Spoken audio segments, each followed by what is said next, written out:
जीव जागो जीव जागो गौरा चांद बोले जीव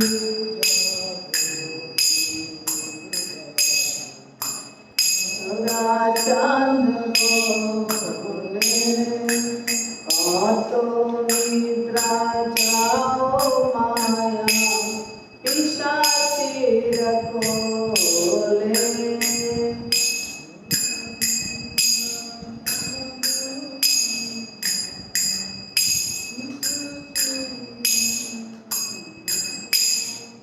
जीव जागो जीव जागो गौरा चांद बोले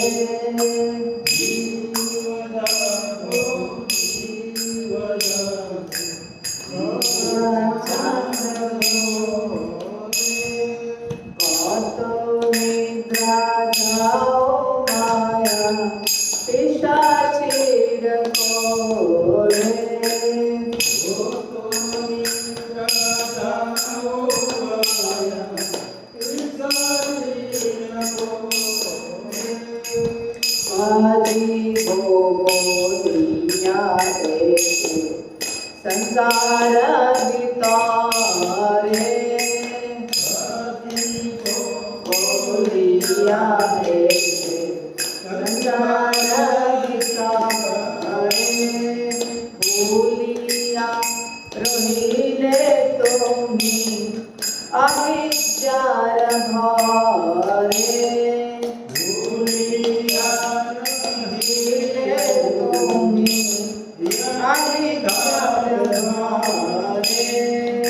तुम्हारे लोरी अवतारा तुम्हारा लोरी अवतारा आमी बिना बंधुवारा के आछे तुम्हारा आमी बिना बंधुवारा के आछे तुम्हारा जीव जागो गौरा चांद बोले जीव जागो गौरा चांद बोले तो निद्रा जाओ माया पिशाची रखोले तो निद्रा जाओ माया पिशाची रखोले एने छियो शादी माया नाशी वार लागी एने छियो शादी माया नाशी वार लागी हरि नाम मंत्र लाओ तुम्ही मागी हरि नाम मंत्र लाओ तुम्ही मागी भक्ति विनोद प्रभु चरणे पड़िया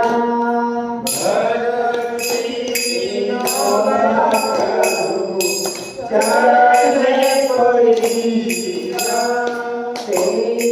हरि नाम मंत्र लैलो मनिया हरि नाम मंत्र लैलो मनिया जीव जागो गौरा चांद बोले जीव जागो गौरा चांद बोले हरे कृष्णा कृष्णा कृष्णा हरे हरे हरे राम राम राम हरे हरे हरे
Hare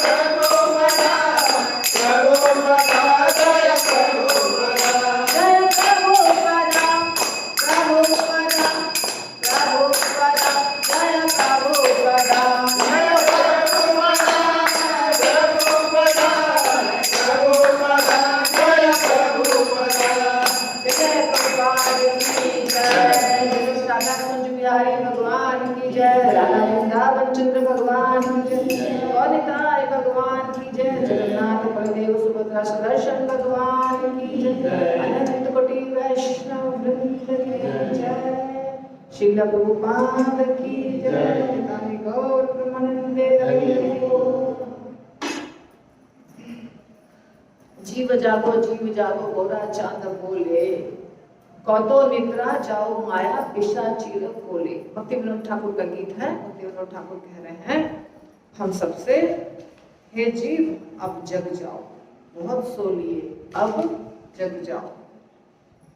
कब तक माया के गोद में सोते रहोगे? माया को पिशाची कह रहे हैं, भूत पिशाच है ना, वही पिशाच। पिशाच अच्छी चीज नहीं है, तो माया को कह रहे हैं पिशाची की गोद में कब तक सोते रहोगे? अब जग जाओ, यानी कि अब भगवान की तरफ मुड़ो, भगवान का भजन करो। क्योंकि जब तुम गर्भ में थे माता के, तो कहा था तुमने कि मैं भजन करूंगा, हे भगवान मुझे बाहर निकालिए, मैं बहुत कष्ट में हूँ। माता के गर्भ में बच्चा बहुत कष्ट में रहता है, तो हे भगवान मुझे बाहर निकालिए, मैं बहुत कष्ट में हूँ, जैसे निकलूंगा मैं भजन करने लगूंगा, ऐसा बोला था तुमने। लेकिन जब बाहर निकले तो भूल गए। भजीबो बोलिबो ऐसे संसार भितरे, और भूलिया रहिले तुम्ही अविद्या भरे। क्योंकि इस दुनिया में बहुत अज्ञानता है, बहुत अविद्या है, तो जैसे इस दुनिया को देखा तुमने, तुम भजन करना भूल गए, अपने वादा को भूल गए। इसीलिए अभी मैं तुमको लेने के लिए आया हूं। तुम्हारे लोइते आमी होइनु अवतार, आमी बिना बंधु आरत किया छे तुम्हारे। तुम्हें लेने के लिए यहाँ आया हूँ इस जगत में, चैतन्य महाप्रभु बन करके। क्योंकि मेरे सिवाय तुम्हारा वो और कोई मित्र नहीं है, बंधु नहीं है। इस दुनिया में जितने मित्र दिखाई देते हैं, बंधु दिखाई देते हैं, रिश्ते नाते दिखाई देते हैं, वो सब माया है, सब झूठा है, सब टेम्पररी है, क्षणिक है, कुछ सत्य नहीं है। सत्य एक ही चीज है, भगवान और आप स्वयं आत्मा। लेकिन अज्ञानतावश हम सबको सत्य मान के बैठे हैं, इस दुनिया को सत्य मान के बैठे हैं, लोगों को सत्य मान के बैठे हैं। लोगों के प्रेम को झूठा है, जो झूठा भी है और क्षणिक भी है, थोड़े समय के लिए है। एक तो झूठा है और दूसरा अगर है भी तो छोटा सा है, भूलभुलैया, थोड़े समय के लिए बहलाने वाला, उसको परमानेंट मान लिए। और जो सत्य है, जो नित्य है, भगवान और भगवान का संबंध हमारे साथ, उसको हम भूल गए। तो भगवान कहते हैं इसीलिए तुमको लेने के लिए मैं आया हूं, क्योंकि मेरे बिना और तुम्हारा कोई बंधु साथी नहीं। और क्या लाया हूं मैं? तो इस माया को, ये जो माया है, इस दुनिया की जो माया है, जिसमें भूल करके तुम लोग सब फंसे हुए हो, इसको नष्ट करने के लिए एक दवाई लाया, औषधि लाया, जो इस माया को नष्ट कर देगा। अभी हम सब माया में हैं, सब लोग माया में हैं, सब जीव जंतु प्राणी माया में हैं। लेकिन ये माया को सत्य समझ रहे हैं, तो असली सत्य को कैसे समझेंगे जब माया नष्ट हो जाएगी। अब जैसे काला चश्मा पहने हैं तो सब कुछ काला दिखाई देगा, लाल चश्मा पहने हैं तो सब कुछ लाल दिखाई देगा, और एकदम कोई रंग नहीं रहेगा, सब साफ सुथरा रहेगा हमारा चश्मा, तो हमको सब चीज सही दिखाई देगा, जैसा है वैसा। तो माया हमारे और चीजों के बीच में है। बहुत सुंदर वार्तालाप भगवान उद्धव जी के साथ किए हैं, जो बहुत लेट आएगा 11वें स्कंद में।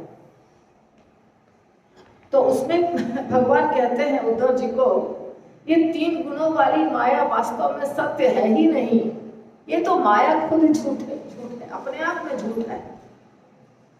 हम जब तक मानेंगे तब तक है, और जैसे ही हम समझ जाएंगे कि ये माया है, माया का अस्तित्व समाप्त हो जाएगा। बस हमारे समझ की देर है। हम जब तक उस माया में भूल भुलैया में भूलते रहेंगे तब तक माया अपना काम करेगी। जब माया को पहचान लेंगे हम, माया के पास ताकत नहीं है काम करने की। लेकिन ये ज्ञान कहाँ से आएगा? ये आएगा हरि नाम के जप से। इसीलिए भगवान कहते हैं दवाई लेके आया हूं, और वो दवाई क्या है? हरि नाम महामंत्र लाओ तुम्हें मांगी। मैं लेकर आया हूं, तुम मांग करके ले लो। तो भक्ति विनोद ठाकुर लिखे हैं इस गीत को, और भक्ति विनोद ठाकुर कहते हैं कि भगवान के चरण में पढ़ के, प्रभु के चरण में पढ़ के हमने हरि नाम मांग लिया प्रभु से, हम हरि नाम का जप करने लग गए। तो हम सब लोगों को क्या करना है? हरि नाम का जप। जब हम हरि नाम का जप करते हैं तभी माया हमसे दूर जाती है, नहीं तो माया बहुत अच्छे से बांध के रखती है हमको अपने पल्लू में पकड़ के। और हम माया जो दिखाती है वो देखते हैं। माया जो समझा, एक होता है ना वशीकरण मंत्र। वशीकरण मंत्र यदि आपके ऊपर हमने कर दिया, हम जानते हैं और हमने कर दिया, तो आपको बोलेंगे रात है तो आप बोलेंगे जी, दिन है तो आप बोलेंगे जी।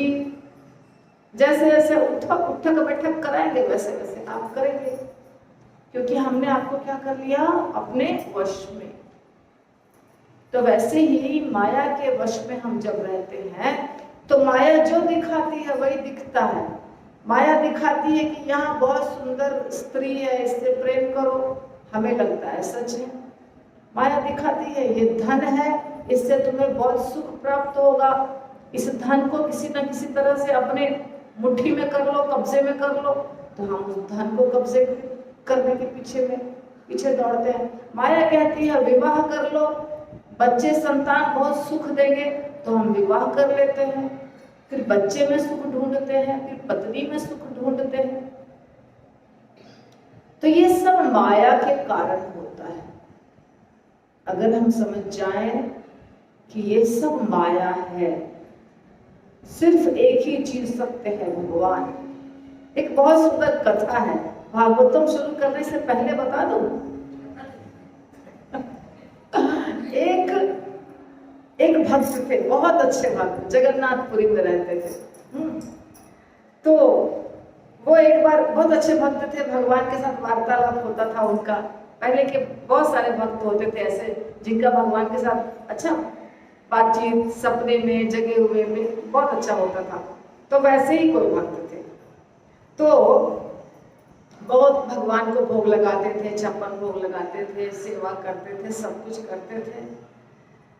तो एक दिन उन्होंने कहा भगवान को कि भगवान, मैंने सुना है आपकी माया बहुत शक्तिशाली है, मुझे देखने का मन है।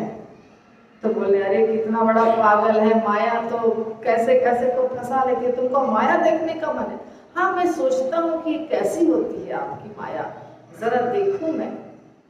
तो आपको पता है ना, एक बार माया देखा था मार्कंडेय ऋषि ने। मार्कंडेय ऋषि ने माया देखा था तो कैसा देखा था कि उन्होंने भी यही कहा था भगवान को कि हमें माया देखनी है, और भगवान ने उनको ऐसी माया की कि तुरंत मार्कंडेय ऋषि अपने कुटिया के सामने बैठ करके आचमन पात्र से कुछ जल लेकर के कुछ मंत्र उच्चारण वगैरह कर रहे थे, और अचानक उन्होंने देखा कि सब जगह अंधेरा हो गया, बारिश होने लग गई बहुत जोर से, और धीरे धीरे करके प्रलय हो गया, पूरा जलमग्न हो गई धरती, पूरी जल में डूब गई धरती। और उन्होंने देखा कि अंधेरा अंधेरा अंधेरा है, और कहीं पृथ्वी नहीं है, उसमें वो खुद है और थपेड़े खा रहे हैं, खाली चारों तरफ से पानी, बारिश, हवा। और ये बहुत लंबा चला, बहुत लंबा चला, और उनको समझ में नहीं आ रहा है कि हम करें तो क्या करें, कहाँ जाए, ना कहीं रोशनी है, ना कोई घर दिखाई दे रहा है, ना कोई व्यक्ति दिखाई दे रहा है, हम क्या करें। बहुत लंबा चला, बहुत लंबा चला, बहुत देर, बहुत सालों के बाद, वर्षों के बाद इतना लंबा चला कि लगता था समाप्त नहीं होगा। बहुत वर्ष बीत गए, तब उन्होंने देखा कि एक बरगद का पेड़ है, उस पे एक पत्ता है, उस पत्ते पर छोटा सा बच्चा है, बहुत प्यारा सा क्यूट सा बच्चा है, मोर पंख लगाया हुआ है, छोटे छोटे चरण कमल हैं, और वो बच्चा पत्ते के ऊपर लेटा हुआ है और अपने चरण कमल को उठा के चूस रहा है। तो वो कौन थे? कृष्ण थे। तो इन्होंने देखा, अब भगवान देख रहे हैं कि मेरा चरण कमल इतना मीठा क्या क्या है मेरे चरण कमल में, जो भक्त लोग बहुत प्यार करते हैं, जरा चख के देखो। तो भगवान अपने चरण कमल के अंगूठे को चूस रहे थे। मार्कंडेय ऋषि ने देखा, अरे ये क्या है। उसके बाद ये भगवान दिखाए कि तुम माया देखना चाहते थे, देख लो। उसके बाद सब शांत हो गया। मार्कंडेय ऋषि फिर अपने कुटिया पे वही जो कर रहे थे वो करते हुए दिखे। तो ये 11वें स्कंद में है, बाद में आपको मिलेगा। तो यहाँ पर ये भक्त ने कहा, जगन्नाथपुरी का भक्त, कि मुझे माया देखनी है। तो भगवान मुस्कुराए। अब वो अपनी पत्नी, उनकी पत्नी खिचड़ी बना रही थी, ठीक है। तो वो भक्त बोले कि मैं जरा जा रहा हूँ, स्नान करके समुद्र से आता हूँ, तब तक तुम भोग लगा के रखना। चले गए समुद्र में स्नान किए करने, और समुद्र में स्नान करने के लिए डुबकी मारे, और जब डुबकी मारे तो निकले काशी में। तो काशी में निकले तो बोलते हैं कि मैं काशी कैसे पहुंच गया। अब याद है उनको कि मैं कौन हूं, काशी कैसे पहुंच गया। उसके बाद काशी में बाहर घाट पे आए तो वहां उनको लोग वगैरह मिले, एक बहुत अच्छे ब्राह्मण मिले। वो ब्राह्मण को बहुत ज्ञान था, इनको ज्ञान से बहुत इंटरेस्ट था कि हमको भगवान का ज्ञान प्राप्त हो, भगवान का ज्ञान। पहले से ही ये पंडित थे, इनको बहुत रुचि थी कि भगवान का कथा ज्ञान हमें प्राप्त हो। तो वो पंडित के ज्ञान से आकर्षित हो गए और बोले आपको बहुत ज्ञान है, आप जरा मुझे भी समझाइए, ये सब तत्व ज्ञान हमको जानना है। पंडित बोले चलो मेरे घर। उनके घर चले गए। अब उनसे ज्ञान प्राप्त करने लगे। भूल गए कि मेरी पत्नी खिचड़ी चढ़ाने के लिए बोला, सब भूल गए। उसके बाद उनके घर में ही रहने लग गए, पढ़ने लग गए, शास्त्रों का अध्ययन वगैरह करने लग गए। उनकी 2 पुत्रियां थी, बेटियां। तो बाद में कहते हैं, वो कुछ दिन बीत गया, बाद में पंडित जी कहते हैं तुम बड़े सुंदर हो, जवान हो, मेरे पुत्री के योग्य हो, तुम मेरी पुत्रियों से विवाह कर लो। बोले अरे मेरी पत्नी है जगन्नाथपुरी में। इनको याद था मेरी पत्नी है जगन्नाथपुरी में, मैं ऑलरेडी शादीशुदा हूँ, मैं कैसे आपके पुत्री से शादी कर सकता हूँ। अरे कुछ नहीं होगा, ये भगवान की इच्छा है, ऐसा वैसा बहुत कुछ समझाया। इसके बाद इन्होंने विवाह भी कर लिया। इसके बाद विवाह वगैरह कर लिया, बच्चे हो गए, थोड़ा समय बीत गया, कुछ समय बीत गया, कुछ साल बीत गए। अब ये पछता भी रहे हैं कि मैं क्या कर रहा हूँ, मेरी तो पत्नी है, मेरा अपना परिवार है, तो मैं क्या कर रहा हूँ, मैं यहाँ क्यों हूँ, ऐसा सोच रहे हैं मन में। इसी तरह एक दिन फिर से जब काशी में गंगा नदी में गए, वहां के तट पे गए और गंगा नदी में स्नान करने के लिए डुबकी मारे तो निकले फिर जगन्नाथपुरी में। जब जगन्नाथपुरी में निकले तो अब सोच रहे अरे मैं तो बोला था खिचड़ी बना के रखने, तो अभी मैं इतना दिन से इतना डुबकी मारा, तो कहाँ चला गया था, क्या क्या देख लिया, क्या क्या हो गया। तो जब पहुंचे तो वाइफ बोली आपने कहा खिचड़ी बना के रखना, भोग लग गया, प्रसाद आया, आप क्या कर रहे थे, इतना लेट क्यों आए हैं आप घर। अब इनको समझ में आया कि मैं इतना लंबा माया देख रहा था। भगवान को मैंने कहा था कि माया दिखाइए, तो माया में क्या क्या हो गया, शादी हो गई, बच्चे हो गए, ये तो सब माया था। तो ऐसा होता है, माया में कुछ भी समझ में नहीं आता है कि सत्य क्या है, झूठ क्या है। बहुत कुछ दुनिया बन जाती है कि पूरी की पूरी दुनिया माया वाली हो जाती है। सच्ची घटना है। पहले के जमाने में बहुत भक्त लोग, ऐसे शक्तिशाली भक्त होते थे जिनके साथ भगवान लीला करते थे, तो वैसी घटना है। तो मुझे बहुत सारे भक्तों ने कहा कि आप भागवतम में एक पढ़ाते हैं और फिर बाद में आप YouTube पर डाल देते हैं, तो फिर मजा नहीं आता है। तो इस बार मैं अभी तक YouTube पर नहीं डाली, जहाँ छोड़ा है अभी। तो आपको क्या लग रहा है, यही होना चाहिए क्या? YouTube पर नहीं डालू? YouTube में नहीं डालू? आप लोग क्या चाहते हैं? यहाँ जहाँ समाप्त करती हूँ वहीं पे फिर से करो। क्लास में हम आए हैं तो सुन रहे हैं, YouTube नहीं, आगे इसके आगे जाती हूँ YouTube में ना, तो वो लोगों को नहीं पसंद आता है। हाँ, नहीं करूँ? यहाँ जहाँ छोड़ो तो फिर भागवतम मेरे जन्म में नहीं खत्म हो पाएगा। मेरे जीवन में भागवतम नहीं समाप्त होगा। क्या बोलते हैं आप लोग? जैसा बोलिए। यहाँ से यहाँ जहाँ छोड़ूं उसके बाद फिर यही क्लास करूँ क्या? यहाँ से छुटा है वहाँ से। अच्छा, तो मतलब YouTube पे बाद का नहीं डालो, ठीक है? यही ना आप मतलब आज फाइनल करने के लिए पूछ रहे हैं? चाहे जितना भी स्लो चले, मतलब खत्म करना जरूरी ये नहीं है, मैंने अनिवार्य मतलब समझ में आना चाहिए। ओके, ठीक है। तो फिर हम जहाँ छोड़ते हैं वहीं से शुरू करेंगे तो आपको समझ में आएगा। अरे मेरे कहने का ये मतलब था कि हमने जहाँ छोड़ा उसके बाद YouTube पे डाला तो आप देख सकते हैं ना। नहीं, वही नहीं डालना है, आगे का डालना है, आगे का डालना है। जो अभी होगा यहाँ पे जैसे हमने 45 नंबर से हमको करना है ना, अभी हमको 45 से करना है, तो अब ये 45 से मैं बीच में ही डाल देती थी घर पे रिकॉर्ड करके। तो कुछ भक्तों को ये अच्छा नहीं लग रहा था, कुछ कंप्लेंट्स आए थे, तो इस बार मैंने नहीं डाला। तो अब ऐसा करूंगी कि ये जो कथा चल रही है इसको मैं YouTube पे नहीं डालूंगी, यहीं पे जहाँ रुकेगा, ठीक है? कोई दिक्कत नहीं है मुझे। ओके। ओम अज्ञानतिमिरान्धस्य ज्ञानाञ्जनशलाकया चक्षुरुन्मिलितं येन तस्मै श्रीगुरवे नमः। श्रीचैतन्यमनोभीष्टं स्थापितं येन भूतले स्वयं रूपः कथामयं ददाति स्वपदान्तिकं। वन्देऽहं श्रीगुरुं श्रीयुतापदकमलं श्रीगुरो वैष्णवांश्च श्रीरूपं साग्रजातं शरणरघुनाथामृतं तं सजीवं साद्वैतं सावधूतं परिजनसहितं कृष्णचैतन्यदेवं श्रीराधा कृष्णपादान् शरणं ललिता श्रीविशाखान्वितांश्च। नमः विष्णुपदाय कृष्णप्रेष्ठाय भूतले श्रीमते भक्तिवेदान्त स्वामिनिधे नामिने। नमस्ते सरस्वती देवे गौरवाणी प्रचारिणे निर्विशेष शून्यवादी पाश्चात्य।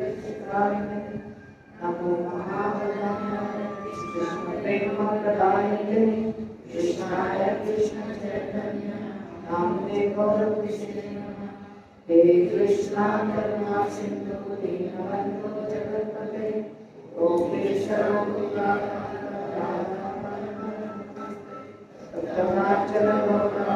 राधे वृंदावनेश्वरी यशोवानुसुते देवी प्रणमामि हरि। वाञ्छाकल्पतरुभ्यश्च कृपासिन्धुभ्यो पतितानां पावनेभ्यो वैष्णवेभ्यो नमो नमः।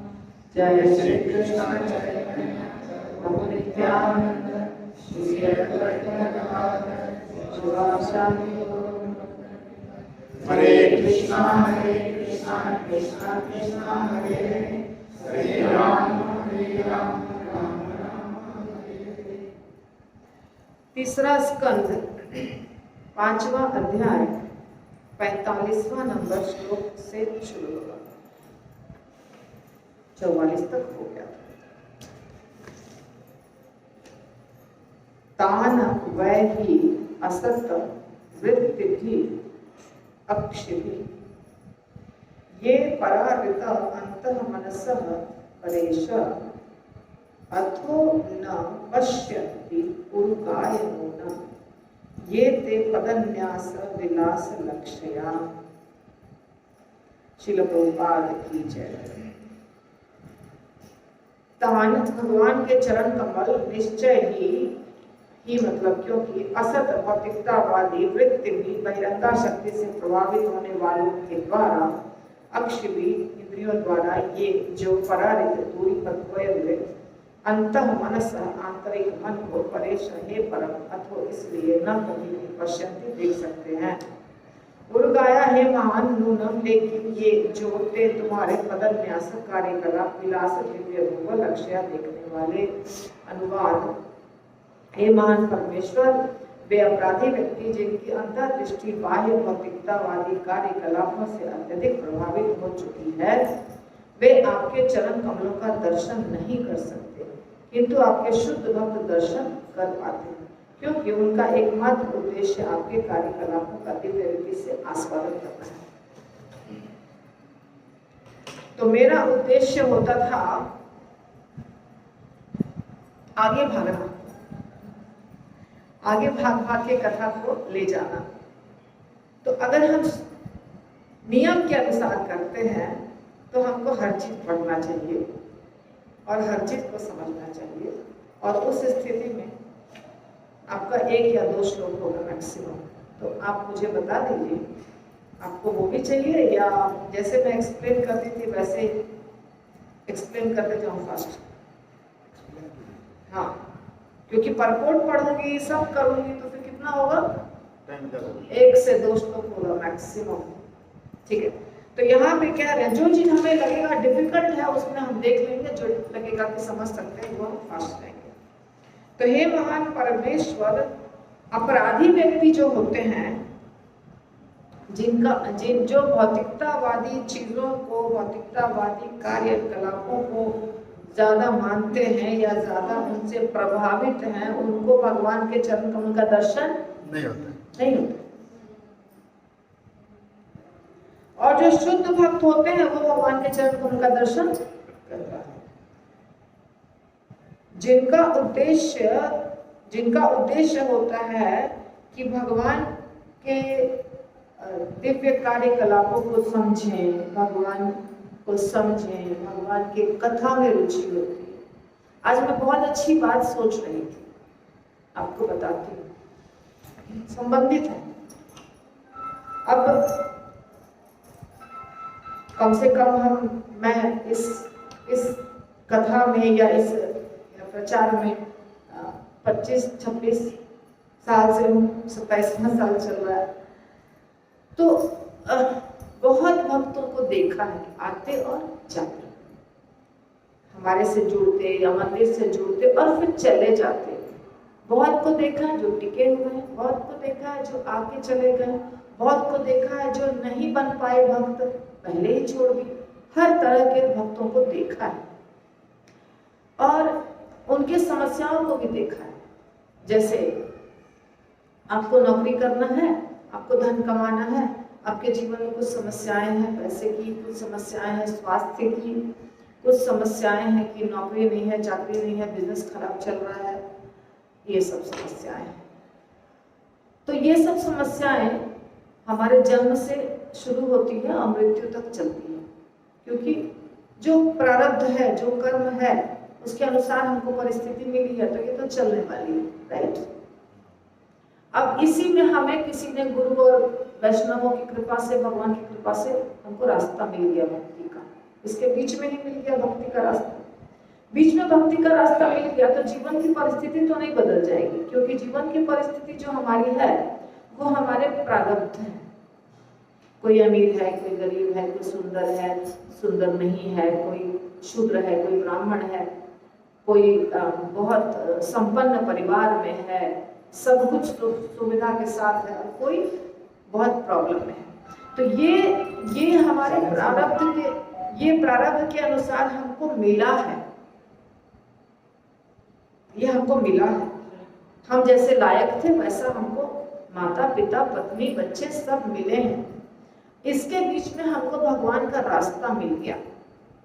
अब भगवान के रास्ते को पकड़ के चलना आसान कार्य नहीं, कठिन है, क्योंकि बीच बीच में आपको बार बार लोग भी बोलेंगे, घर वाले बोलेंगे, परिस्थितियां बोलेंगी कि क्यों ये सब कर रहे हो, ज्यादा अच्छा है कि पूरा टाइम और एनर्जी लगा दो धन कमाने में। तुम्हारे पास अगर 24 घंटे हैं तो 24 घंटे में तुम उसमें बीच में भजन भी करोगे, मंदिर भी जाओगे, क्लास अटेंड करोगे, तो तुम्हारा टाइम बर्बाद होगा। तो तुम क्या करो, पूरा शक्ति लगा दो धन कमाने में और अच्छे से घर परिवार चला पाओगे। ऐसा समझाने वाले आपको बहुत लोग मिलेंगे, लेकिन यही चुनना है हमको। आपको दो में से एक चीज चुनना है कि भगवान को पकड़े रहें कि भगवान को छोड़ के इसमें घुस जाए। अगर आप उस समय चुन लेते हैं कि भगवान का करना थोड़ी ज्यादा जरूरी है, जब टाइम मिलेगा कर लेंगे, लेकिन ज्यादा जरूरी क्या है, घर बच्चा पाल परिवार धन दौलत ये सब ज्यादा जरूरी है। अगर ऐसा सोच लेंगे तो छोड़ देंगे, मंदिर आना भक्ति करना छोड़ देंगे या थोड़ा थोड़ा करेंगे, ज्यादा नहीं करेंगे।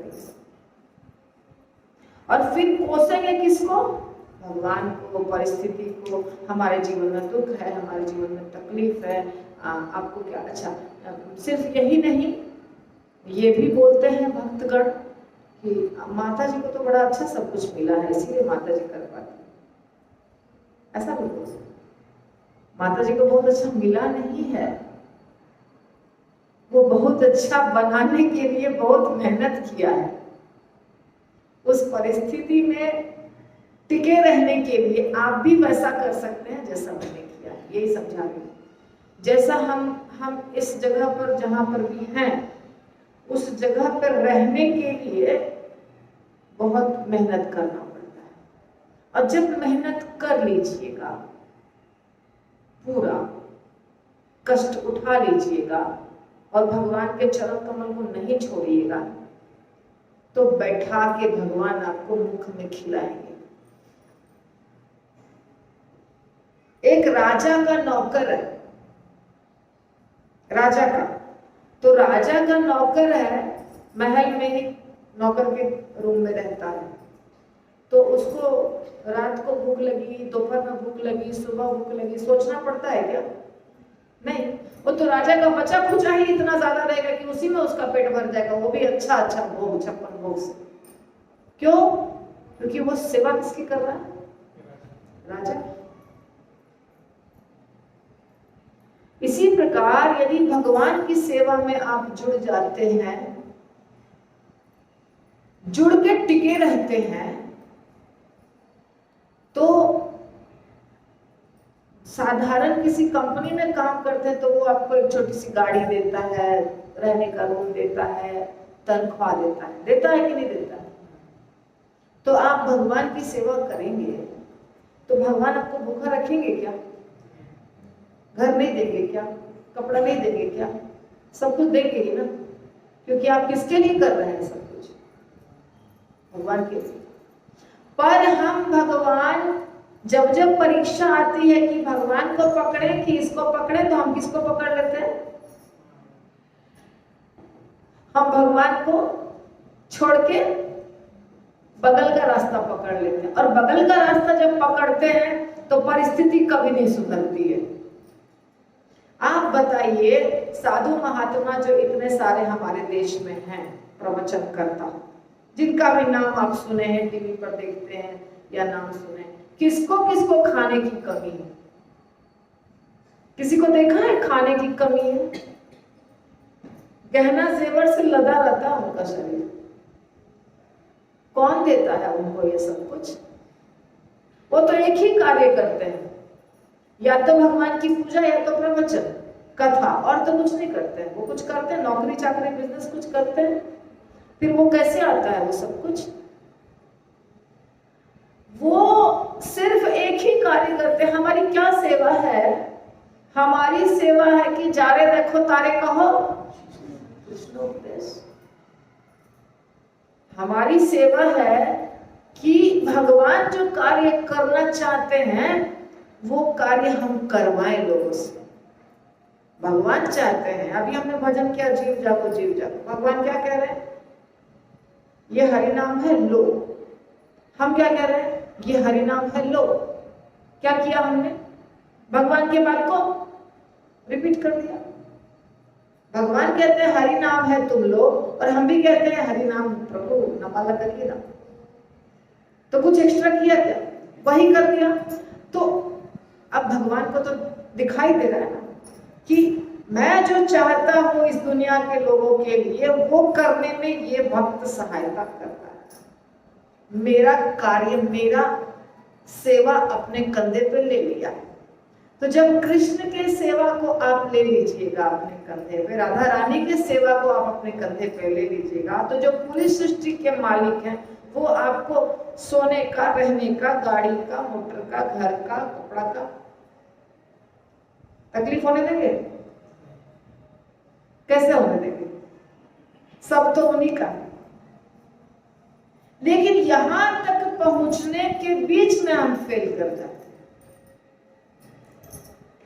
हमें क्या लगता है, हम कोशिश करेंगे तो ही मेरा घर चलेगा, हम कोशिश करेंगे तो मेरे बच्चे बड़े होंगे, हम कोशिश करेंगे तो हमारा स्वास्थ्य अच्छा रहेगा। भगवान के ऊपर आश्रित नहीं होते। तो भगवान के चरण कमल पर आश्रित जब हो जाएंगे तो कुछ सालों के बाद रिजल्ट दिखाई देगा, तुरंत नहीं। अच्छे कार्य का रिजल्ट लेट दिखाई देगा और बुरे का तुरंत। बात समझ में आ रही है? मैं जो कहने की कोशिश कर रही हूँ आप समझ रहे हैं क्या बोला मैंने? जो कृष्ण की सेवा में लग जाएगा, उदाहरण देख लीजिए भरपूर। विभीषण जी को रावण ने निकाल दिया लंका से, निकाल दिया ना, धक्का मार के निकलो, तुम पूरा परिवार से निकल जाओ मेरे श्रीलंका से।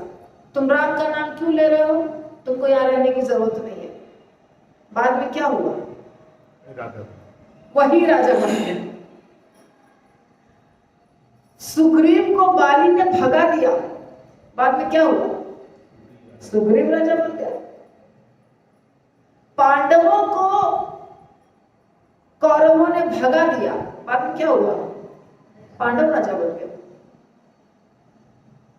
तो शुरू में क्या दिखता है, अरे इसके पास तो ऐश्वर्य है, धन है, दौलत है, इसके ही साथ रहना चाहिए, ये अच्छा है, ऐश्वर्यवान है। लेकिन ऐसा नहीं होगा। क्या होगा? भगवान के चरण कमल को पकड़े रहेंगे तो लास्ट में आप माला माल होने वाले हैं। अब माला माल होने के लिए नहीं पकड़ना चरण कमल को, वो बात अलग है। चरण कमल को पकड़ना है क्योंकि चरण कमल को पकड़ना है। हमारा उद्देश्य है भगवान के चरण कमल की सेवा ही करना, बस। जब आप सेवा में लगे रहेंगे तो आपकी जो आवश्यकता है वो अपने आप कृष्ण पूरी कर देंगे। और नहीं भी करेंगे तो भी सेवा में लगे रहना है, ऐसा आपको ठान के चलना है। नहीं भी करेंगे तो भी लगे रहेंगे। ये नहीं कि हम करेंगे सेवा, भगवान आप पूरी कर दीजिए, ये मत उम्मीद रखिए। लेकिन जब देखेंगे भगवान की ये भक्त बहुत परेशान है तो पूरी कर देंगे। तो मेरे कहने का मतलब, मैंने क्यों बताया इतना साल, क्योंकि इतना साल में बहुत को देखा है और बहुत खराब परिस्थिति वाले भक्तों को देखा है कि बहुत खराब परिस्थिति में भक्त हैं, फिर भी भक्ति को नहीं छोड़े हैं, परिस्थिति बदल गई अंत में। बात समझे? बहुत खराब परिस्थिति में भक्त का जीवन चल रहा है और परिस्थिति कितनी भी खराब रही, मैंने देखा जो भक्त मंदिर आते रहे, जो भक्त सेवा करते रहे, अंत में सब सेटल हो गया।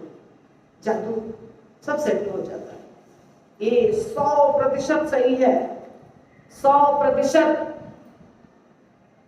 जो व्यक्ति भगवान के चरण कमलों को नहीं छोड़ा है आज तक, वो हमेशा सुखी हुआ है। पहले भी देखिए, आज भी देखिए, भविष्य में भी देखिए। तो यहाँ पे जो बताया जा रहा है ये यही बताया जा रहा है कि जो शुद्ध भक्त होते हैं उनको दर्शन होता है, और जो भौतिकतावादी चीजों में लगे रहते हैं उनको भगवान का कभी दर्शन होने वाला नहीं है। हमेशा क्या है, सागर के तट पे बैठे हैं तो मोती कैसे मिलेगा, घुसिएगा सागर के अंदर तब तो मोती मिलेगा। बात समझ रहे हैं? आप सागर में घुसने से ही डरेंगे, लोग डर जाते हैं। सागर में घुसेंगे तो बहुत कष्ट है, तो बाहर ही हम बैठे, तो किनारे पे बैठे रहिए पूरे जीवन, कभी नहीं मोती मिलेगा। भक्ति में भी वैसे ही है, प्रवेश करेंगे तो आपको सब कुछ मिलेगा, प्रवेश नहीं करेंगे तो कभी कुछ नहीं मिलेगा। सार तत्व यही है। बात समझ में आ गई? हे प्रभु, जो लोग अपनी गंभीर मनोवृत्ति के कारण प्रबुद्ध भक्ति की अवस्था प्राप्त करते हैं, वे वैराग्य तथा ज्ञान के संपूर्ण अर्थ को समझ लेते हैं और आपकी कथाओं के अमृत को पीकर ही आध्यात्मिक आकाश में वैकुंठ लोक को प्राप्त करते हैं। देखा क्या लिखा? जो लोग अपनी गंभीर मनोवृत्ति के कारण प्रबुद्ध भक्ति की अवस्था को प्राप्त करते हैं। देखिए, भक्ति करेंगे ना तो ज्ञान और वैराग्य अपने आप आएगा, बाई प्रोडक्ट है उसका, वो बाई प्रोडक्ट जो होता है वो उसका मतलब क्या है, अपने आप। जैसे कि आपने खाना खाया, आपके सामने एक प्लेट चावल, दाल, रोटी, सब्जी, जो भी स्वीट सब रखा है, पहले तो देख के आपको अच्छा लग रहा है, खुशबू बहुत अच्छा है, अच्छी खुशबू है, देखने में बहुत अच्छा है, मन प्रसन्न हो गया देख के प्रसाद को। फिर खाना शुरू करते हैं। तो जब खाना शुरू किया तो उद्देश्य क्या था? भूख को शांत करना। क्या उद्देश्य था? भूख को मिटाना। इसके लिए खाने लगे। भूख लगी ना, सब लोग क्या बोलते हैं घर में, जल्दी क्या खाने को बना है, जल्दी जल्दी निकालो, भूख लगी, यही बोलते हैं ना। लेकिन जब एक कौर खाते हैं, 2-4 कौर जल्दी जल्दी खाते हैं क्योंकि भूख बहुत लगी है ना। फिर बाद में थोड़ा बात करते करते धीरे धीरे खाते हैं। क्यों?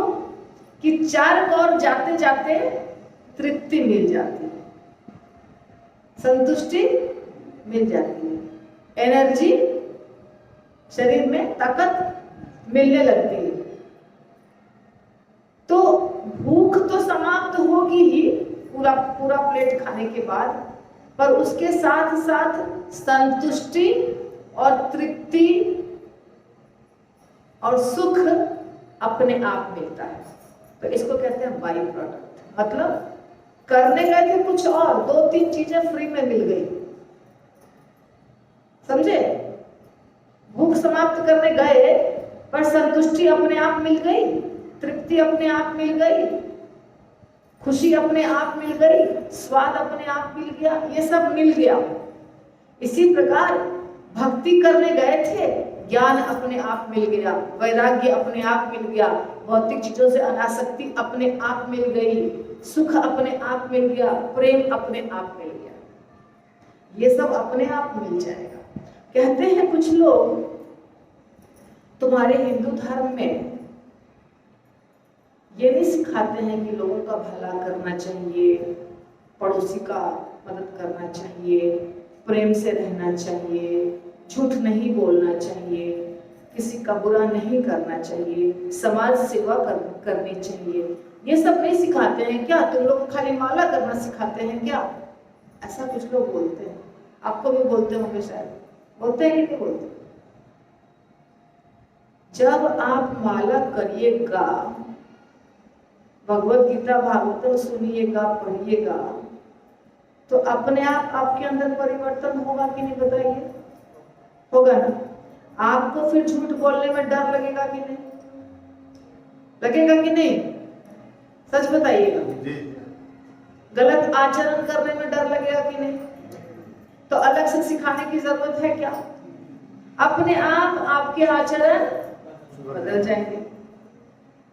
बड़ा कार्य करिएगा तो छोटा कार्य अपने आप हो जाता है। 100 का नोट रहता है तो उसके अंदर 10 का भी नोट का काम हो जाता है, 1 रुपया का भी काम हो जाता है, क्योंकि आपके पास इतना बड़ा नोट है। तो जब आप भगवान का भजन करते हैं तो 1 एक साधु महात्मा तिलक कंठी धारण किए हुए, उससे आप उम्मीद क्या करते हैं? असली महात्मा है तो क्या उम्मीद करते हैं? ये झूठ नहीं बोलेगा, ये बेईमानी नहीं करेगा। कुछ लोग इसीलिए चाहते हैं कि मेरे बच्चे मंदिर जाए कि अच्छे बने, मंदिर में अच्छे लोगों से मिलना जुलना होगा, मंदिर के लोग जब दोस्त बनेंगे तो मेरा बच्चा अच्छा बनेगा, या हम भक्ति में अपने को जोड़ेंगे, बच्चों को जोड़ेंगे तो हमारा बच्चे का बाद में भविष्य अच्छा होगा, विवाह अच्छा होगा, डिवोर्स नहीं होगा। आप समझ रहे हैं? क्योंकि अपने आप उम्मीद करते हैं कि भक्तों में ये सारे गुण होने चाहिए, तो अपने आप आपके अंदर आपके चरित्र अच्छे हो जाएंगे। केवल आपको माला करना है, तो माला करने के साथ साथ और क्या क्या चीज सिखाते हैं प्रभुपाद या गुरु? भागवतम सुनना है, भगवत गीता सुनना है, मंदिर आना है, जप करना है, प्रसाद ग्रहण करना है, सब कुछ सिखाते हैं ना। वैष्णव एटिकेट फॉलो करना है, साफ सुथरा रहना है। तो ये छोटी छोटी चीजें अलग से सिखाने की जरूरत नहीं है। मुझे भक्त लोग प्रश्न पूछते हैं ये बहुत बार कि माता जी हम काम पर जाते हैं तो हमको झूठ बोलना पड़ता है, झूठ बोलना अच्छा नहीं लगता है, ऐसा पूछते हैं ना आप लोग। अच्छा, यहाँ पे तो झूठ नहीं बोलना चाहिए ऐसा नहीं लिखा है, झूठ मत बोलो ऐसा भगवत गीता में लिखा है कहीं भी? 700 श्लोक में कहीं नहीं लिखा है कि झूठ मत बोलो। कृष्ण ने बोला अर्जुन को झूठ मत बोलो? नहीं, वो तो भगवान उल्टा इस बात के लिए बहुत फेमस है कि भगवान झूठ बोलते हैं। तो वो अलग बात है, भगवान का चरित्र अलग है। तो भगवान की लीला ऐसी होती है कि बड़ी चीज विनाशाय च दुष्कृता, तो विनाश करने के लिए और भक्तों के रक्षा के लिए भगवान को झूठ भी बोलना पड़ता है, तो चलता है। सत्य बोला, हनुमान जी ने जाके बोला रावण को सीता माता को वापस कर दीजिए, एक गलत बात है, आप दूसरे की पत्नी को मत रखिए। विभीषण ने बोला सीता माता को वापस कर दीजिए। मेघनाद ने भी बोला लास्ट में कि ये दोनों जो दिख रहे हैं ना ये मनुष्य नहीं है, ये जो राम और लक्ष्मण दिख रहे हैं आपको साधारण बच्चे जैसे छोटे से, ये साधारण मनुष्य नहीं है, इनके पीछे मत जाइए। हर व्यक्ति ने रावण को समझाया, हर उनकी पत्नी मंदोदरी ने समझाया, दूसरे के पत्नी को क्यों लाके रखे हो, जाओ वापस कर दो उनकी पत्नी को। पर रावण सुन लिया क्या बात? दुष्ट सीधी भाषा नहीं समझते हैं, दुष्ट कभी भी सीधी भाषा नहीं समझते हैं। तो भगवान उनके साथ वैसा करते हैं कि अब समझाना वमझाना बहुत हो गया, अब सीधे चलो आर्य पार। शिशुपाल को बोला 99 गाली तक माफ, लेकिन शिशुपाल कहाँ रुका कि भगवान इतनी बार माफी दे दिए तो और करते गया। पौंड्रक को भी ऐसे ही, पौंड्रक ने भी ऐसे ही किया। तो फिर भगवान क्या करेंगे? भगवान कहाँ गलत है बताइए? भगवान संतों को मरने देंगे क्या? साधुओं को सताते रहेंगे वो लोग तो सताने देंगे क्या? रावण क्या क्या करता था बताइए? बोलते हैं लोग, इसलिए मुझे आज बोलना पड़ रहा है। लोग बोलते हैं कि अरे क्या महाभारत में इतनी लड़ाई है, भगवत गीता में इतना ये क्या भगवान है क्या? ये भगवान लड़ने बोलते हैं क्या? भगवान को तो बोलना चाहिए चुपचाप शांत रहो। अरे कैसे बोलेंगे चुपचाप शांत रहो? चुपचाप शांत रहो। रावण अपने राक्षसों को भेज करके सारे ऋषि मुनि जो नीचे यज्ञ करते थे, तपस्या करते थे, वहां पे खून मल मूत्र हड्डियां फेंकता था कि नहीं? तब विश्वामित्र जी रामचंद्र जी और लक्ष्मण जी को लाए, बोले मारो सबको। सबको मारो, खत्म करो, तुम्हारे कहाँ गलत है इसमें? बोलिए। भगवान कृष्ण इंतजार करते करते करते करते सब साम दाम दंड भेद जितना था लगा लिया, अंत में खुद गए शांति दूत बन करके कि मत करो लड़ाई, लड़ाई होगी तो सबका नाश होने वाला है। लड़ाई में एक का नाश नहीं होता है, सबका नाश होता है। तो लड़ाई मत करो, मैं स्वयं आया हूं। 5 गांव मांग रहे हैं सिर्फ वो, 5 गांव दे दो। तो मान गया दुर्योधन, खुद इनवाइट किया युद्ध को, खुद इनवाइट किया ना। कभी भी भगवान बिना कारण मारते नहीं है किसी को।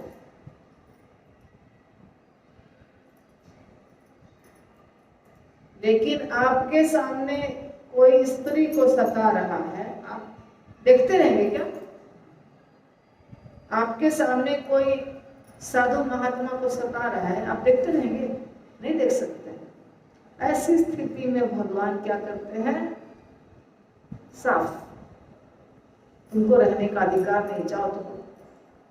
अच्छा, उसके बाद भी मुक्ति देते हैं राक्षसों को भगवान, इतने कृपालु हैं, सबको मुक्ति दिया। कितने को, किसको नहीं दिया? बकासुर हो, अघासुर हो, पूतना हो, तृणावर्त हो, सबको मुक्ति दिया। यहाँ तक कि महाभारत के युद्ध में लड़ने वाले हर व्यक्ति को मुक्ति दिया। ये बड़े बड़े तत्व ज्ञान नहीं समझ में आते हैं लोगों को, इसलिए वो कुछ भी बोलते हैं। एक आचार्य हैं, उनका मैंने देखा छोटा सा कैप्शन, कह रहे हैं हमारे इस्कॉन के डिवोटीज नहीं नाचते रहते हैं, गाते रहते हैं, तो वो कह रहे हैं कहाँ कृष्ण ने बोला है नाचो गाओ, ये सब नाचते रहते हैं? क्या भगवत गीता में भगवान ने कहा है नाचो? भगवान गंभीर प्रवचन, भगवान सिर्फ भगवत गीता बोले हैं क्या? और कुछ नहीं बोले? भगवत गीता का ज्ञान भगवान ने दिया युद्ध के मैदान में। युद्ध के मैदान में कोई नाचता है क्या? युद्ध के मैदान में नृत्य होता है क्या? करताल बजता है, मृदंग बजता है क्या? बताइए। नहीं, युद्ध के मैदान में तो सीरियस ही बात होगी। लेकिन जो हमारे भक्त मृदंग लेके नाच रहे, गा रहे हैं, वो है भक्ति। भक्ति में होता है आनंद। और चैतन्य महाप्रभु ने यह सिखाया है हमको, जो स्वयं कृष्ण थे। कभी भी जब जहां पर भी हरि नाम होता है वहां पे अपने आप लोग नाचने लगते हैं, सिखाने की जरूरत भी नहीं पड़ती है। आपके हमारे मंदिर में जब भक्तगण आते हैं, नए नए, बिल्कुल नए नए जीन्स पहने हुए, टी शर्ट पहने हुए, उनको हम नाचना सिखाते हैं क्या? जैसे ही कीर्तन शुरू होता है वो नाचने लगते हैं, छोटा बच्चा नाचने लगता है। तो नृत्य और गीत जो है ये नेचुरल, हर व्यक्ति को अपने आप अंदर से स्फूर्ति मिलती है। बाहर से अगर वातावरण आपका वैसा है तो आप नाचेंगे। लेकिन क्या कर सकते हैं? भगवान के भक्ति को समझना, तत्व ज्ञान समझना, भगवान से प्रेम करना आजकल बहुत कठिन हो गया कलयुग में। उसके लिए सही गुरु चाहिए जिससे समझ में आता है सबको, आपको हर चीज। तो बहुत सुंदर चल रहा है। अभी सृष्टि नहीं चल रहा है, इसलिए आप लोगों को आनंद आ रहा होगा। अन्य लोग भी जो कि दिव्य आत्म साक्षात्कार द्वारा शांत हैं तथा जिन्होंने प्रबल शक्ति तथा ज्ञान के द्वारा प्रकृति के गुणों पर विजय पा ली है, आप में प्रवेश करते हैं, किंतु उन्हें काफी कष्ट उठाना पड़ता है। जबकि भक्त केवल भक्ति संपन्न करता है और उसे कोई कष्ट नहीं होता। देखिए, हम जो बात कर रहे थे वही बात है। भक्त क्या करता है? नाचता है, गाता है, प्रसाद ग्रहण करता है, यात्रा करता है और भगवान के धाम पहुंच जाता है। लेकिन योगी क्या करते हैं? तपस्या करते हैं, बिना खाए पिए, अनाज नहीं, जल नहीं, पत्ता पे जीते हैं, सूखे पत्ते पे हवा पी करके बहुत कष्ट, बहुत कष्ट, बहुत कष्ट, और उतना कष्ट के बाद भी नहीं पहुंच पाते हैं भगवत धाम। कहाँ पहुंचते हैं? ब्रह्म ज्योति पहुंचते हैं, ब्रह्म ज्योति। तो भगवान से प्रेम करने के बाद, भक्ति करने के बाद, भक्ति के लिए जो विधियां बताई गई हैं वो सब करने के बाद व्यक्ति को एकदम आसानी से प्रवेश मिलता है भगवत धाम। सिंपल बात है। देखिए, आप समझते हैं कि ये भगवान है, ये रूप है भगवान का, सीता माता, रामचंद्र जी, लक्ष्मी नारायण, राधा रानी, कृष्ण, ये रूप है, और ये एक धाम में रहते हैं और मुझे वहां जाना है और उनके चरण कमलों की सेवा करनी है, उनकी जो भी आज्ञा है उसका पालन करना है। ये आपका विचार है, और उसी विचार से आप यहाँ सेवा करते हैं, तो उसी विचार से वहां भी आप अपने आप प्रवेश करेंगे। तो क्या करेंगे? सेवा करेंगे। अब आपका विचार होगा कि भगवान का कोई रूप ही नहीं है, कोई रंग ही नहीं है, कोई घर ही नहीं है, उनका कोई धाम ही नहीं है, तो कहाँ जाएंगे आप बताइए? अगर आप समझते हैं कि कृष्ण का कोई रूप नहीं है, राम का कोई रूप नहीं है, उनका कोई धाम नहीं है, और आपको धाम में प्रवेश करा दिया अंदर किसी ने, तो आप जाके वहां कृष्ण को मानेंगे क्या? नहीं मानेंगे, क्योंकि आपको तो आपके विचार में क्या है? आपके विचार में यही बात है कि कृष्ण का कोई रूप, कोई धाम भी नहीं है, कोई रूप भी नहीं है, कोई सेवा भी नहीं है, कोई पार्षद भी नहीं है, कुछ नहीं है, एक जीरो है। तो जीरो जब आपके दिमाग में जीरो है, आपके दिमाग में प्रकाश है, आपके दिमाग में निराकार है, तो साकार में आपको अगर कृपा करके भगवान घुसा भी दिए अपने धाम के अंदर, तो वहां जाकर के आप तो कुछ सेवा ही नहीं करिए, क्योंकि आप सेवा का भाव ही नहीं है आपके अंदर। न सेवा का भाव है और ना आपको लगेगा ये क्या है, ये कौन है कृष्ण, ये कौन है राधा रानी, मैं इसकी सेवा क्यों करूं, मैं तो खुद ही बहुत महान हूं। तो फिर आपको प्रवेश करा के जो वहां रह रहे हैं उसको भी मुसीबत है कि नहीं? सच बात। इसीलिए जब तक सच बात है, इसीलिए जब तक तुमको लगता है कि भगवान का कोई रूप रंग नहीं है, कोई आकार नहीं है, तब तक तुम बाहर रहो। जब पता चल जाएगा कि कृष्ण का एक रूप है, रंग है, आकार है, उनका दाम है, उनकी लीलाएं हैं, उनके पार्षद हैं, जब सब मालूम पड़ जाएगा तब उनके धाम में जाओगे तो तुमको कृष्ण दिखाई देंगे, बलराम दिखाई देंगे, राधा रानी दिखाई देंगी, ललिता सखी दिखाई देंगी, तो दौड़ के प्रणाम करोगे, दौड़ के चरण कमल छुओगे, दौड़ के बोलोगे हाँ माता जी क्या चाहिए, फूल चाहिए तो फूल लीजिए, तुलसी चाहिए तो तुलसी चाहिए लीजिए, हमको केक बनाने आता है, हमको मिठाई बनाने आता है, हमको चावल बनाने आता है, दौड़ दौड़ के बनाइएगा। कोई कपड़ा लगाएगा, कोई पान देगा, कोई तांबूल देगा, कोई कुकिंग करेगा, क्योंकि पहले से मालूम है कि ये सब है। सही बात है कि नहीं? आज जब आपको लगता है कि कुछ भी नहीं है, तो कुछ भी नहीं वाले को धाम में कैसे घुसा दिया जाएगा बताइए? इसीलिए सिर्फ भक्त को धाम में प्रवेश होता है, और दूसरों को क्यों नहीं प्रवेश होता है? दूसरे चाहते ही नहीं है, सेवा ही नहीं करते, एक जगह बैठ करके मेडिटेशन, ध्यान भी क्या कर रहे हैं, वो वहां पर काम नहीं है मेडिटेशन का, ध्यान का।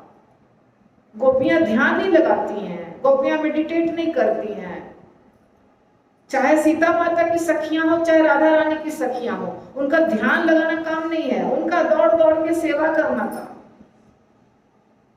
सारी सखियां दौड़ दौड़ के, आप देखिए कृष्ण बांसुरी बजा रहे हैं, राधा रानी बगल में खड़ी है, एक सखी तांबूल लेके खड़ी है, एक सखी मृदंग बजा रही है, एक करताल बजा रही है, एक फूल लेके खड़ी है, एक कुछ सेवा, सबकी सेवा चालू।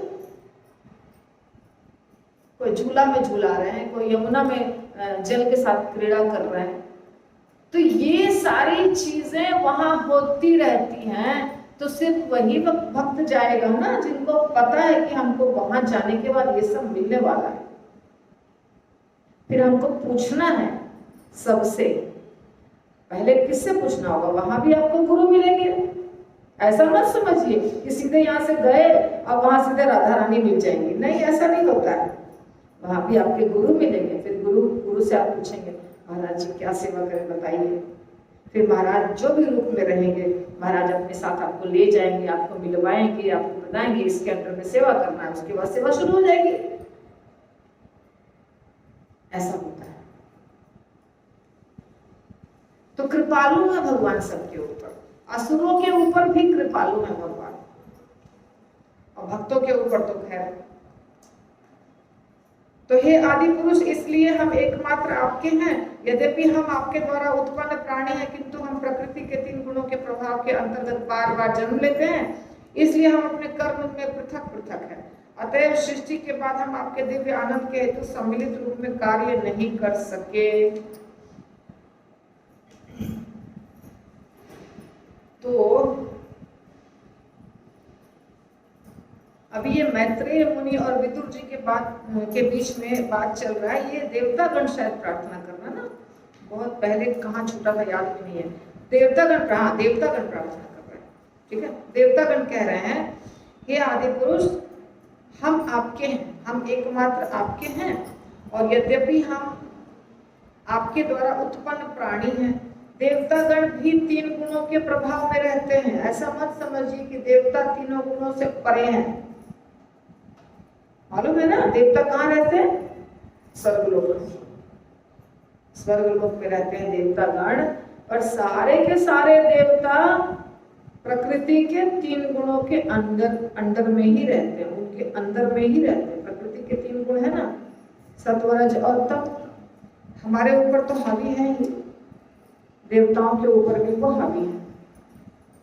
पर आप अगर चाहेंगे कि आपके ऊपर हावी नहीं हो 3 गुण, तो आप निकल सकते हैं उससे बाहर। निकलना चाहते हैं?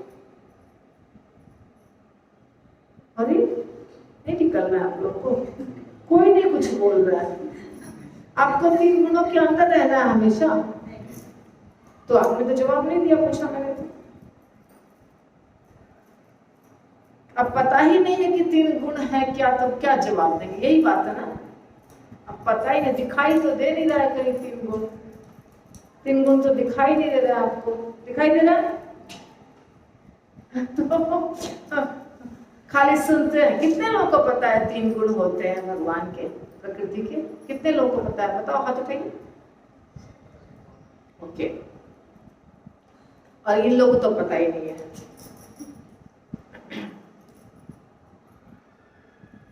भगवान अपनी एक शक्ति को यहां लगा दिए हैं, ठीक है। भगवान के पास बहुत शक्तियां हैं। भगवान की एक शक्ति इस पूरे ब्रह्मांड में कार्य कर रही है, उसको कहते हैं प्रकृति।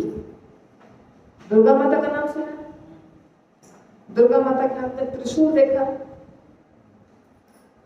त्रिशूल रहता है, तो ऐसा ही समझ लीजिए त्रिशूल है। तो दुर्गा माता कौन है? दुर्गा माता प्रकृति।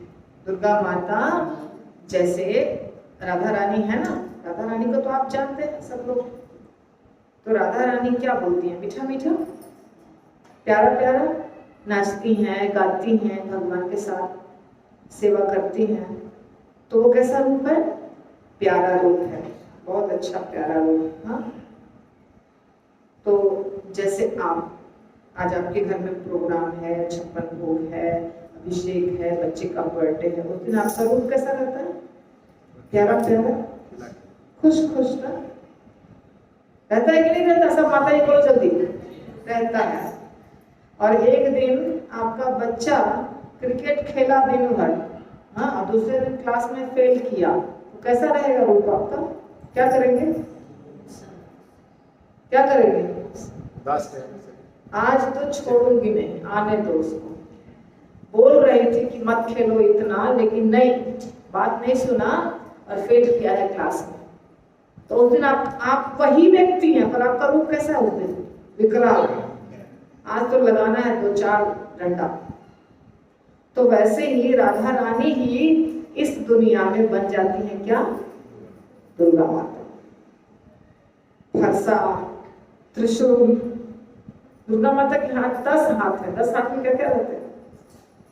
10 हाथ कभी देखा है दुर्गा पूजा? 10 हाथ में क्या क्या रहते हैं? बहुत सारे अस्त्र शस्त्र रहते हैं, है ना। और राधा रानी के हाथ में क्या रहता है? कमल का फूल, ठीक। क्योंकि राधा रानी को किसी को मारना पीटना है नहीं, उनको खाली प्यार करना है। लेकिन जब राधा रानी इस दुनिया को संभालने के लिए आती है जहां सब शैतान भरे हुए हैं, इस दुनिया में कौन है सब? इस दुनिया में जहां हम रह रहे हैं वहां सब कौन है? जैसे एक साधु को देखा मैंने, महाराज थे, वो प्रवचन देने गए थे जेल में, जेल, अच्छे पॉपुलर महाराज है वो भारत के, जेल में प्रवचन देने गए थे। तो बहुत सारे कैदी बैठ के प्रवचन सुन रहे थे, जैसे आप लोग बैठे वैसे कैदी सब बैठे हुए थे। तो महाराज ने पूछा कितने लोगों ने मर्डर किया है? बहुत सारे खड़े हो गए। तुमने भी मर्डर किया? तुमने भी? हाँ, सब हाथ उठा उठा के हमने मर्डर किया। मुझे आश्चर्य लगा कि पहली बार देख रहे इतने सारे लोग जो कह रहे हैं कि हमने खून किया, हमने खून। कम उम्र का भी लड़का सब हाथ उठा उठा के बोल रहा हमने मर्डर किया। कितना, अभी यहाँ पे एक आदमी आ जाए खूनी तो आप उसको, ओह ये खून किया, आप डर जाएंगे, आप उससे दूर रहेंगे, आप उससे बात नहीं करेंगे, है ना। लेकिन वहां तो सब खूनी ही है।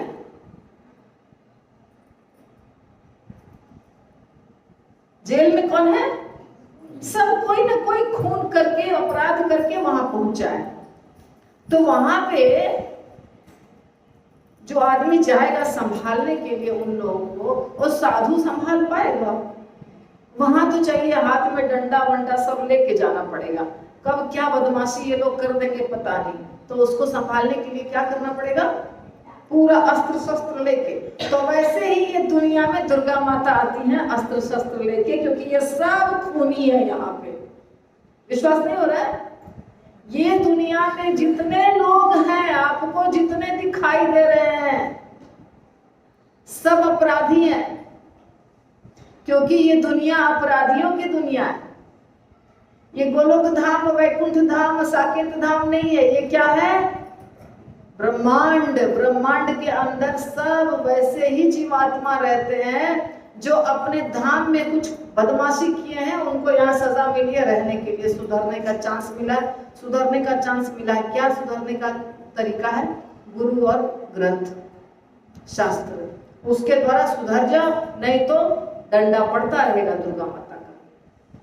तो दुर्गा माता कौन है? जेलर। क्या है दुर्गा माता? जेलर।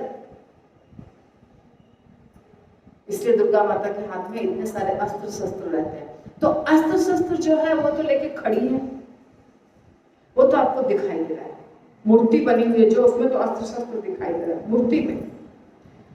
पर उसके साथ साथ एक और अस्त्र शस्त्र है जो दिखता नहीं है, वो है 3 गुण। वो क्या है? 3 गुण। पूरे ब्रह्मांड के अंदर वो 3 गुण है। पूरे अंदर में 3 गुण भरा हुआ है। जैसे आपका घर हो, उस घर में आप मच्छरों को मारने की दवा छींट दें। बहुत मच्छर तंग कर रहे हैं तो आप क्या करेंगे? दवा छींटेंगे ना। तो घर के सब कोने कोने में वो दवा का स्मेल रहेगा, ताकि सारे मच्छर क्या हो जाए? कॉकरोच मच्छर। वैसे ही इस पूरे ब्रह्मांड में प्रकृति के 3 गुण हैं। कोई स्थान नहीं है जहां पे 3 गुण में से कुछ नहीं है। और ये 3 गुण किसके हैं? दुर्गा माता के, प्रकृति के। तो ये दुर्गा माता कौन हुई? समझ में आया? कौन है? भगवान की एक शक्ति है और उनके पास 3 गुण है। तो हम सब लोग उस, जैसे मच्छर बेहोश रहते हैं ना दवाई के कारण, वैसे हम 3 गुणों के अंदर बेहोश पड़े हुए हैं, सब के सब। अब मैंने ऐसा एग्जांपल दिया, आपको लग रहा होगा माता जी क्या दे रही है, पर समझने के लिए दिया कि आपको समझ में आ जाए। तो हम सब 3 गुणों के अंदर बेहोश हैं। कोई रजोगुण में, कोई तमोगुण में, कोई सतोगुण में। अब गुरु आते हैं, शास्त्र आता है, जगाता है आपको, उठो उठो, अमृत पियो। ये अमृत क्या है? कथा, प्रसाद।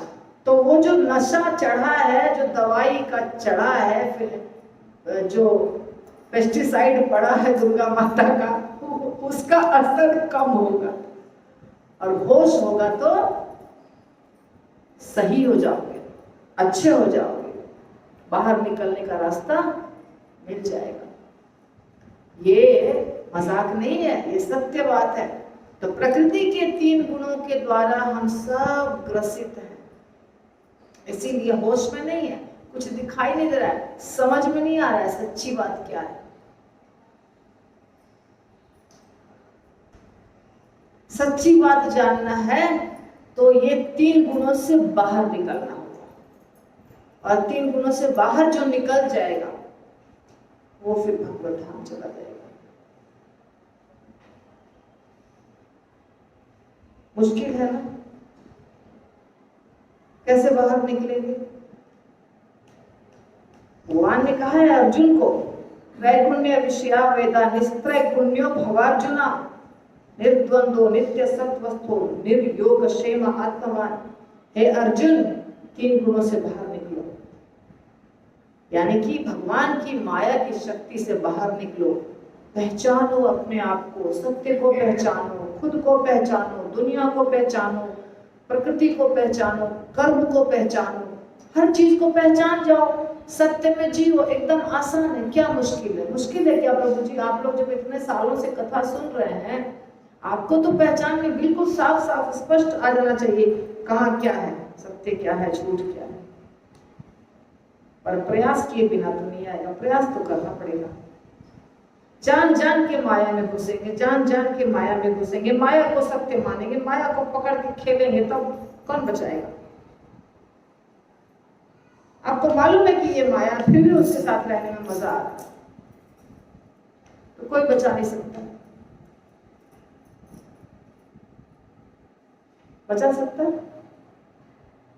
मेरे क्लास में आने के बाद सबकी आंखें खुल जाती हैं, मगर क्लास से बाहर गए कि फिर वैसे का वैसे। कोई प्रश्न भी है किसी का? पेन दे देते ना, प्रश्न है तो पूछ लीजिए। परमेश्वर प्रभु का प्रश्न है, बोलिए। तो ये 3 गुण से बाहर अगर निकलना है, इसके लिए वैराग्य आवश्यक है? नहीं, कुछ वैराग्य की आवश्यकता नहीं। गृहस्थाश्रम में अगर है तो हाँ। वैराग्य तो पॉसिबल है नहीं। पॉसिबल है, एकदम अच्छे से पॉसिबल है। गृहस्थ आश्रम में कई वीडियो बनाई हुई इसके ऊपर, आप देखते नहीं है शायद। देखा है आपने? बनाया है किसी ने? देखा है? बहुत वीडियो बनाया है इसके ऊपर मैंने। गृहस्थ एक आश्रम, कितने आश्रम है टोटल? 3 4 ब्रह्मचर्य, गृहस्थ, वानप्रस्थ और सन्यासी। जो विवाह नहीं करते हैं वो या तो ब्रह्मचारी रह जाते हैं, या तो ब्रह्मचारी के बाद सन्यासी बन जाते हैं। जो विवाह करते हैं उनको एक और आश्रम में जाना पड़ता है जिसको कहते हैं वानप्रस्थ। उसके बाद वो सन्यासी बन सकते हैं, नहीं तो पूरा जीवन गृहस्थ और वानप्रस्थ में बिता सकते हैं। तो गृहस्थ एक आश्रम है, यानी कि आप घर में रहिए,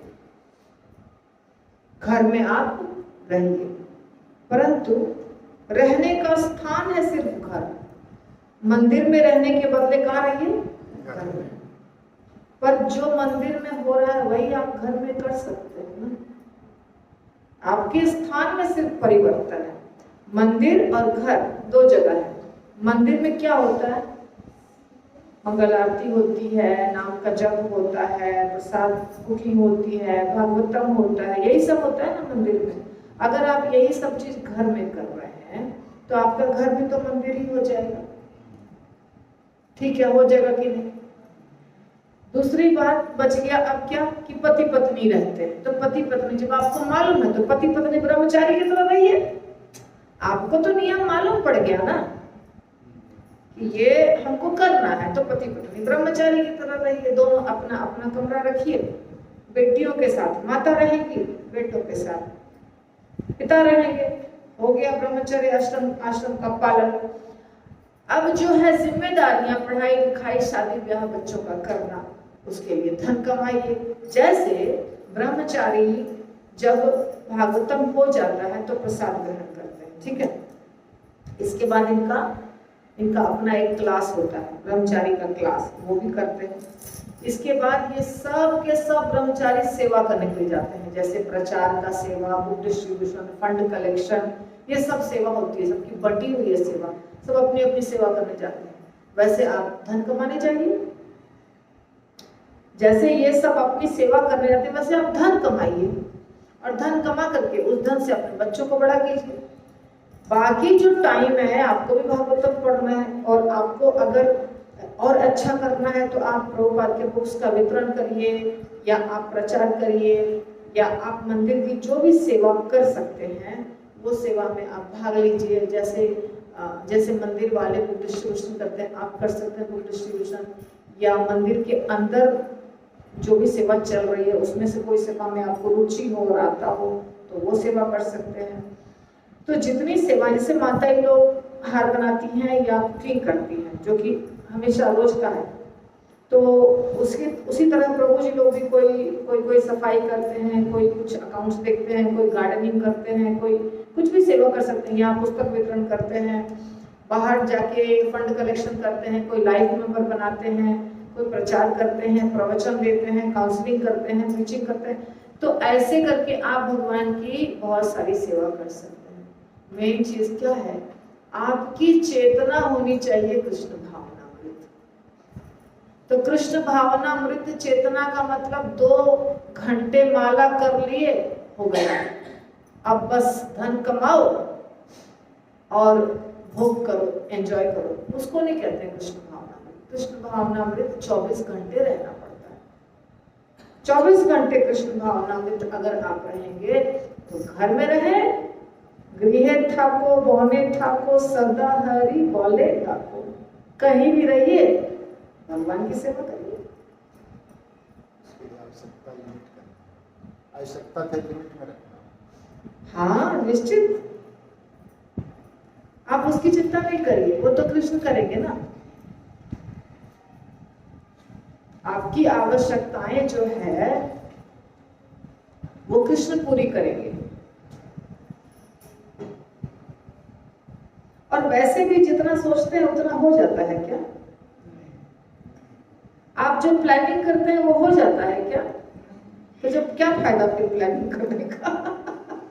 हमने सोचा हम इस साल 1 करोड़ कमा लेंगे, तो 1 करोड़ कमा लिए। हमने सोचा हमारा बेटा डॉक्टर बनेगा, बन गया। तो अपना सोचा होता ही नहीं है तो फिर सोचे क्या? अपना प्लानिंग किया हुआ, क्योंकि आपके पास दिमाग एक लिमिट में है ना, दिमाग भी लिमिट में है, और भाग्य तो पता ही नहीं, वो तो पिछला जन्म में क्या करके आए हैं, कैसा हमारा प्रारब्ध है वो तो पता ही नहीं। मान लीजिए आपके 4 बच्चे हैं, आपने चारों बच्चों का सोचा, मेरे पापा भी सोचते थे, सब लोग सोचते हैं, मेरे पापा मुझे डॉक्टर बनाना चाहते थे, बचपन से सुनते आई छोटे से, ये मेरी बड़ी बेटी है, मैं सबसे बड़ी, ये मेरी बड़ी बेटी है, इसको मुझे डॉक्टर बनाना है, हमेशा पापा बोलते थे। बाकी बच्चे का नहीं बोलते थे, सिर्फ मेरा ही बोलते थे, क्योंकि बड़े बच्चे से थोड़ा ज्यादा इंटरेस्ट होता है। मैं तो डॉक्टर नहीं बनी। हाँ, मैं भी पापा का सुन के हर मंदिर में, जिस मंदिर में जाती थी, भगवान आप मुझे डॉक्टर बना दीजिएगा, पापा मुझे बोलते हैं, तो ऐसा सोचती थी पापा बोलते हैं तो मुझे बनना चाहिए। जब बहुत बड़ी हुई, खैर हमारे शादी वादी बहुत जल्दी हो गई, फिर मैंने खुद अनुभव किया कि मुझे डॉक्टर बनने में रुचि कभी थी नहीं, लेकिन बोलते हैं पिता तो बच्चा भी सोचता है, तो रुचि जहां रहेगी और प्रारब्ध जो है वही होगा, बच्चा आपके सोचने से नहीं होगा, उसके नसीब में। 4 बच्चे हैं, चारों के लिए 4 चीज सोच लिया, मगर 20 साल के बाद पता चला कि जो हमने सोचा वो सब नहीं हुआ, कुछ अलग अलग हो गया। हर व्यक्ति सोचता है ना कि 4 बहू आएगी, 4 रूम बनाएंगे, चारों रूम में 4 बहू रहेगी, पोता पोती होगा, हम बीच में रहेंगे, खेलने आएगा, मेरे कंधे पे कूदेगा। बाद में पता चला सारी बहुओं ने आके बंटवारा कर लिया, फ्लैट बिक गया, सब वो वहां चला गया रहने, वो वहां चला गया रहने, और हमारा सारा सपना चकनाचूर हो गया। हो गया ना? इसीलिए सपना देखिए ही मत, एक ही सपना देखिए। हमारी ड्यूटी जितनी है पूरी कर देंगे, आगे इनका नसीब। हमको भगवान की भक्ति करनी है, हमारा उद्देश्य है भगवान की भक्ति करना और इनके प्रति मेरा कर्तव्य है वो पालन करना। इसके बाद जो होगा वो भगवान की मर्जी। इतना सोचेंगे तो कभी कष्ट नहीं होगा।